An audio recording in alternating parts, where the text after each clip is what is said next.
What you're looking at here is the start of Gorordo Avenue if you're coming from Mango Avenue crossing. So right on the corner is the Department of Labor and Employment Region 7 Regional Office, and then of course the Colegio de la Inmaculada Concepcion Cebu, one of the oldest private school run by nuns here. And now you can see the traffic. It's now 4 o'clock in the afternoon.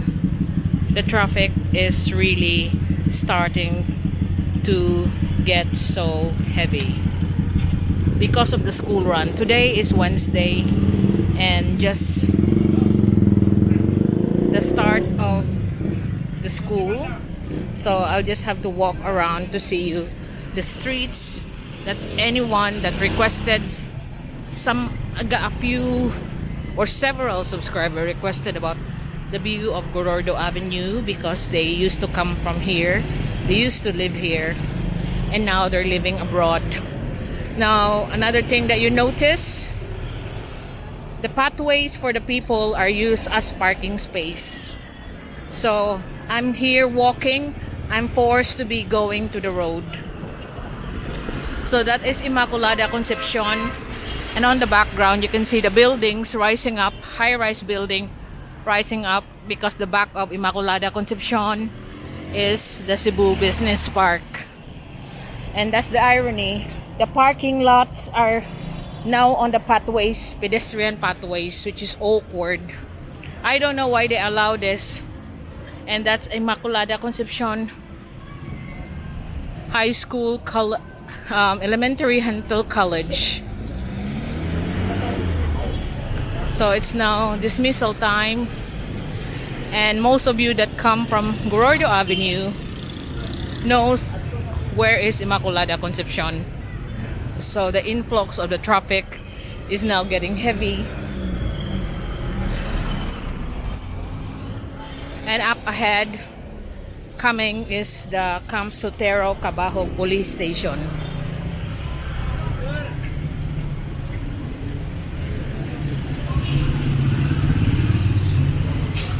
So this is the typical scene during weekdays here in the city of Cebu. Heavy traffic.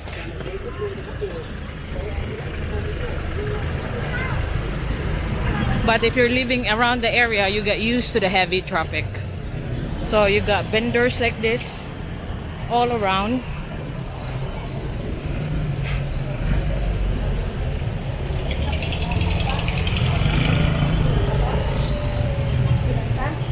Photocopier, cafe, everything, all sorts.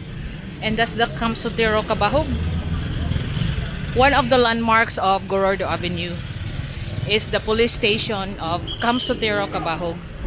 That when you say Camp Sotero Lahug, you know it's in Gorordo Avenue if you're coming from Cebu City, because most of them know where is Camp Sotero Lahug Police Station.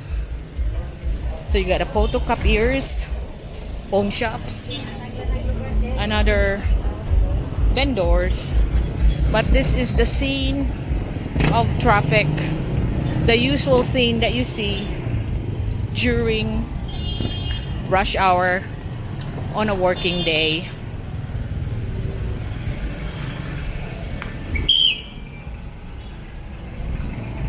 So at 4 o'clock to 7 is very traffic here in our city. But like I said, when you get used to living in the city, you also get used to living with the traffic.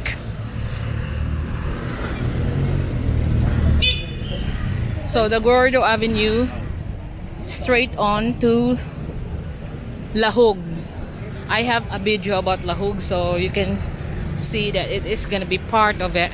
I will stop in the University of the Philippines, where I stopped last time in my video of the Lahug video, Lahug Cebu City video. So in this corner on the right side, this is the corner where you turn towards the business park, the Ayala Center area. So you can see all the high-rise building on the back, and that's the corner street where you go to Ayala Center Cebu or the Cebu Business Park.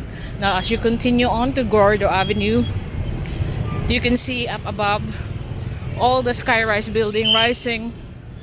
Some of them is not inside Cebu Business Park, but condominiums that are built around the Cebu Business Park.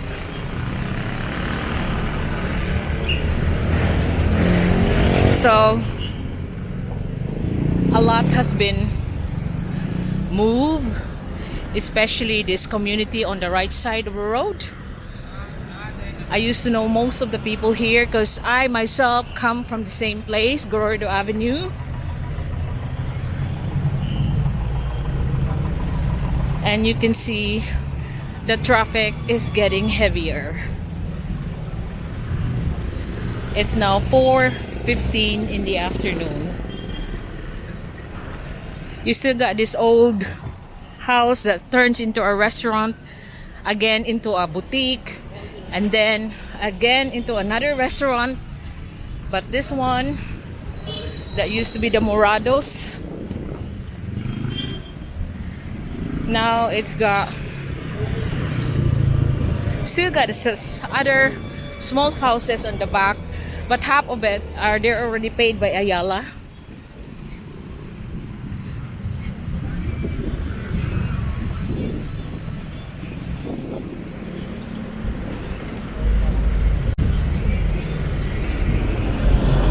And this is Azul.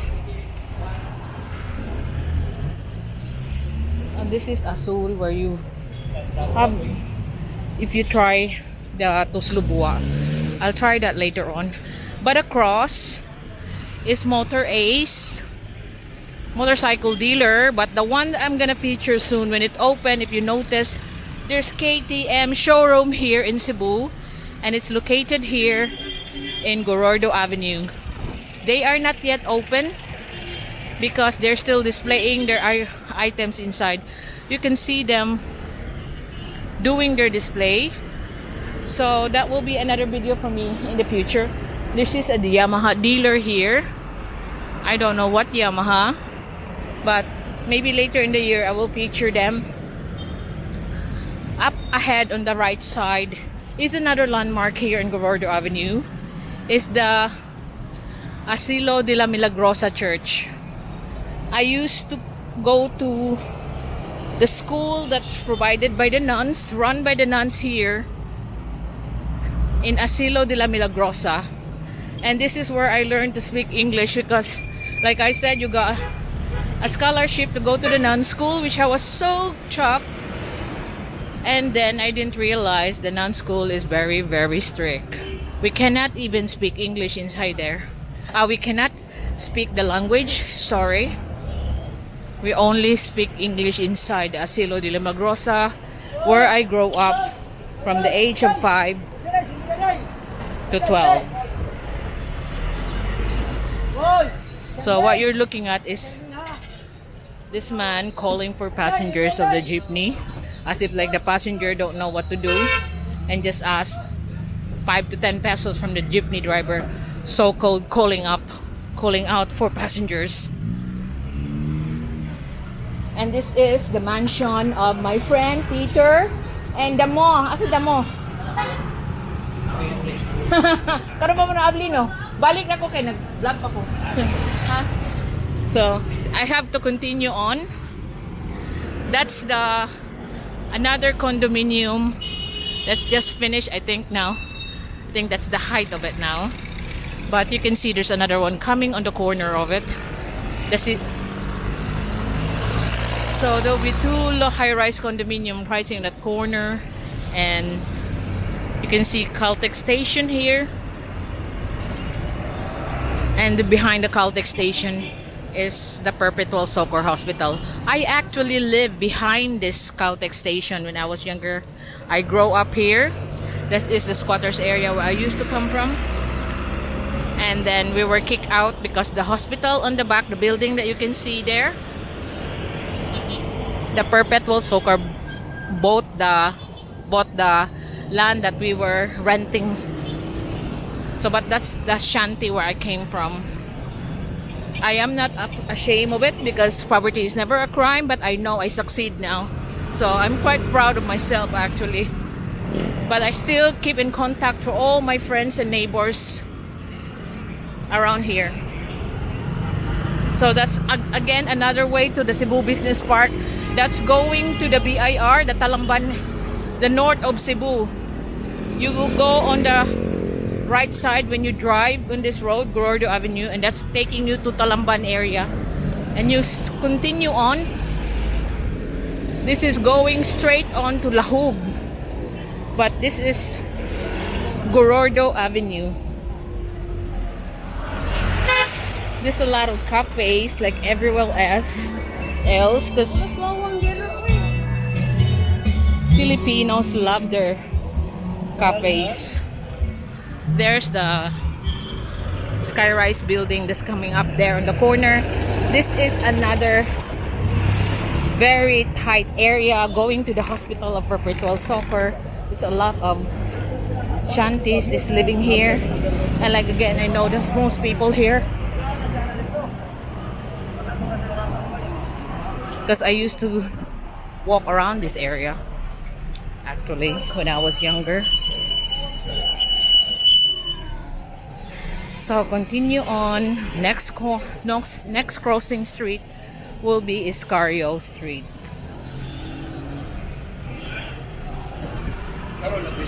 That skyrise building where it used to be the Royal Concourse restaurant, now they bought them out. So it's now a skyrise building where the Royal Concourse building used to be there, but now it's gonna be a condominium. So continue on. The PCI Bank and the American Embassy used to be on the right side there, where the BDO now. So this is another like in Lee Village guest housing. But this is the typical everyday scene that you can see around the city, the suburbs of the city. So this is like 100 Gorordo Avenue. Pila lansones, ma'am? 80? So my walking friend, you got the lansones here. So I got a subscriber friend in America who really loves lansones. See, the lansones is 80 pesos per kilo. Hindi nagikan lansones, ma'am. Kuan? Balik lang ko, ma'am, ha? Okay, maglak. So, I said I'll just come back because I have to finish the vlog first. And so, continue on. This is where the area we call Dignos, Sitio Dignos around here. And next to Sitio Dignos is Sitio Gonzales.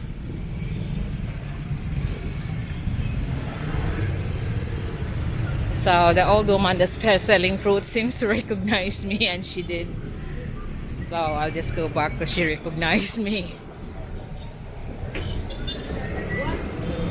So behind this one here, the housing is called Sitio Dignos, and that used to be the BDO up there. Used to be the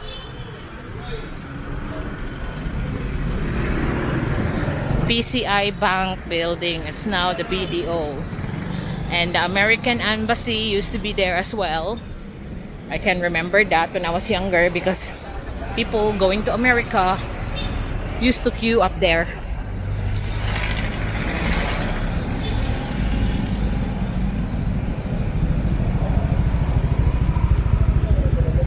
So this is the QC Pavilion. That's another commercial center that have the Philippine Airlines there. That's their main office here in the city. And up ahead will be the Kia Motors Lahug branch or Gorordo Avenue branch.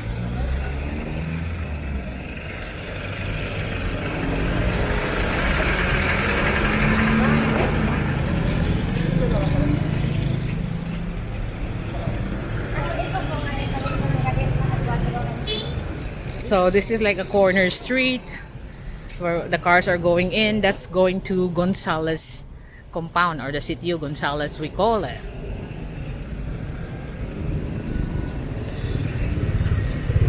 There.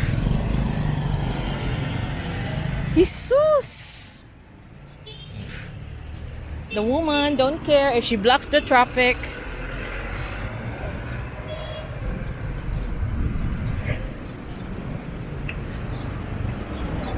That's the Kia Motors. But now you can see it's already empty. I think they're gonna renovate that part there. But they have also another display on the other building that they have.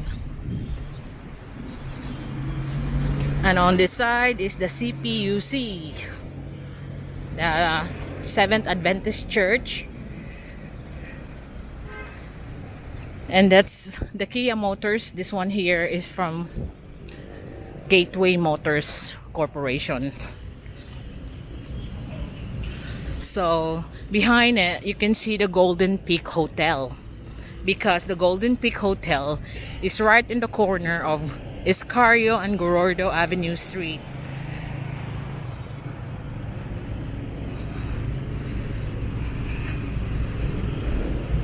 So there's another buildings being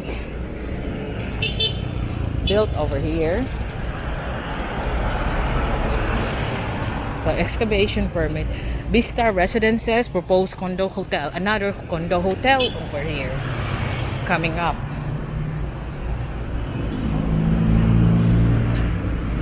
So that's the Kia Motors and the Gateway Motors Corporation of their display here.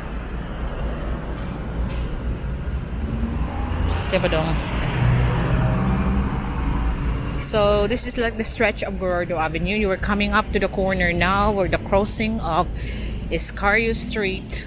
But I will continue on, like I said, until the University of the Philippines, because that will tie up to my Lahug Cebu City video, where I stopped last time, that I said the Gorordo Avenue, that part of the Lahug.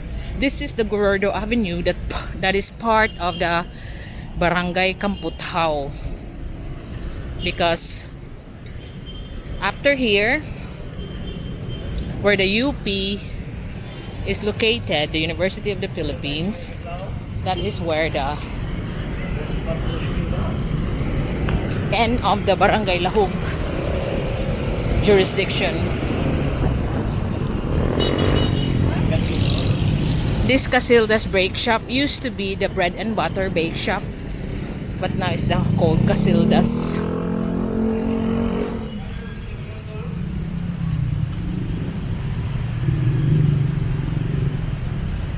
So that's the Golden Peak Hotel, right in the corner of Gorordo Avenue and Iscario Street.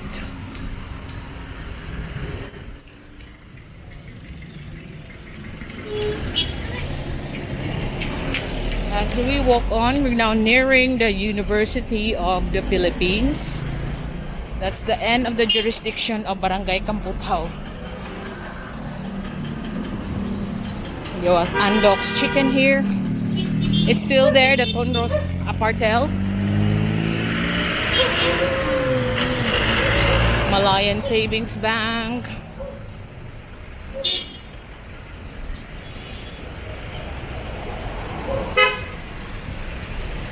Cook's Nest Garden Restaurant and Pension House.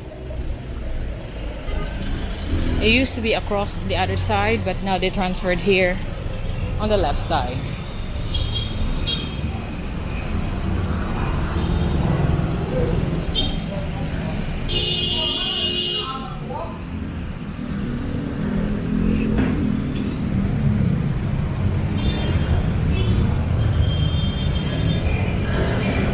So here is like a lot of business premises, but lacking the parking area.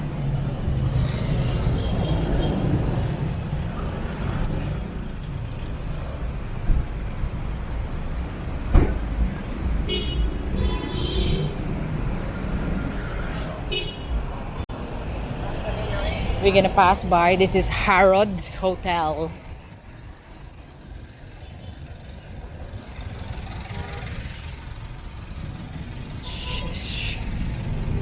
I've got turns in my hand and that knittle there, or what's something like a knittle, and that's the condominium that's built next, right near the University of the Philippines. And this is, I think, the end of the no, it's there on the next one. I knew it because I've been there before. So this is another crossing to Kamiya Street. Diba, oy?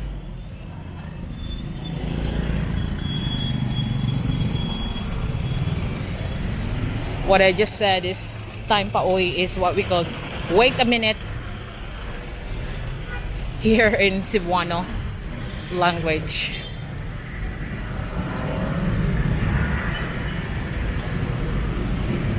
So there's nothing much, not a lot of business establishment here. It's mostly condominiums na on this Gorordo Avenue, part of Barangay Kamputhaw, not the part Gorordo Avenue that's part of Barangay Lahug. So Barangay Kamputhaw will soon end where the University of the Philippines is. So just giving you a tour of Gorordo Avenue, the general part of it. And in the middle of this line here on the left, there's a big like a massive housing residential area, urban residential area they call it, where houses are built right wall to wall. There it's mostly shanty, but of course those are the people that live here in the city, the people that have jobs around here and they don't want to have to buy highly mortgaged properties, so they end up living on areas, shanty areas like this, behind this, because I know a lot of people behind this as well. When I used to live around here, this is the Asilo place condominium here in Gorordo Avenue. And we continue on. We're almost nearing the end of Gorordo Avenue, Barangay Kamputhaw.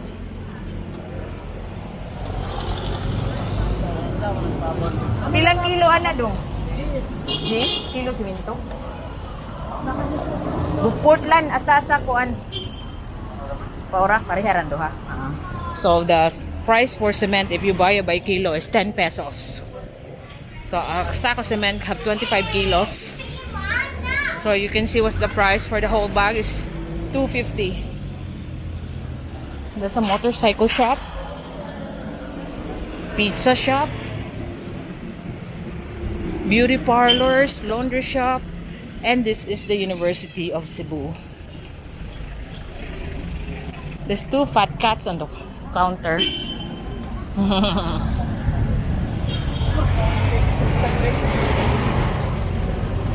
See what I mean? There are loads of shanties on the back of it. I got a few friends that live there.